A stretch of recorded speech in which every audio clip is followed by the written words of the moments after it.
তুই কোথায় পালাবি বল? এই শহরের কোথায় বল? আমি একটির পর একটি কবিতা লিখে যাব তোর জন্য। অত্যাশ্চর্য, অবিশ্বাস্য, সুন্দর, স্নিগ্ধ অথচ ধারালো সব কবিতা। মেঘমুক্ত রাতের আকাশে রহস্যময় অরোরার মতোই, যা বিস্ময়কর, নিগূঢ়, অনিন্দ, মায়াবী। যে কবিতা কখনো এ শহরে লেখা হয়নি, যে কবিতা কোনো প্রেমিক তার প্রেমিকার জন্য কখনো লিখতে পারেনি।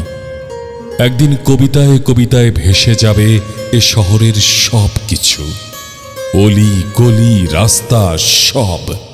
একদিন পুরো শহর ডুবে যাবে কবিতায়। তুই তখন ভাসবি কবিতার অতল সমুদ্রে, কবিতার অতল স্পর্শ মাঝ সমুদ্রে। তুই তখন হাবুডুবু খাবি। বল, তুই তখন কোথায় পালাবি? তুই কোথায় পালাবি বল?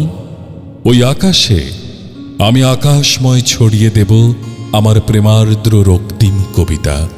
নির্মেঘ রাতের অন্ধকার আকাশ জুড়ে নক্ষত্রদের মতোই অবিশ্বাস্যভাবে জলজল করবে আমার অজস্র কবিতারা। কবিতার মায়াবী স্নিগ্ধ ঠান্ডা আলোর ঝলমলানিতে তোর দুচোখ একসময় ঝাপসা হয়ে আসবে। তুই তখন কি করবি বল? তুই কোথায় পালাবি বল? বাতাসে আমি বাতাসের প্রতিটি কণায় ছড়িয়ে দেব কবিতার অনিন্দ নিগূঢ় রক্তিম সৌরভ। প্রতিটি নিঃশ্বাসে তোর শরীর মন ভরে যাবে কবিতার দুঃসহ অপার্থিব নিগূঢ় সৌরভে। তুই তখন কোথায় পালাবি বল? আমি তো কবি, আমার তো আর কিছু নেই কবিতার অপার স্নিগ্ধতা ছাড়া। কবিতাই আমার শেষ সম্বল। একদিন কবিতাতেই আমি তোকে কাবু করব, ফুলের নিগূঢ় সৌন্দর্যে যেভাবে কাবু হয় পতঙ্গ কীটেরা।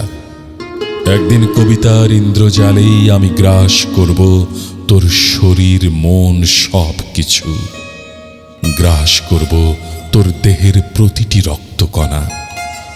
কেন তুই জানিস না, কবিরা তো কখনো পরাজিত হয় না।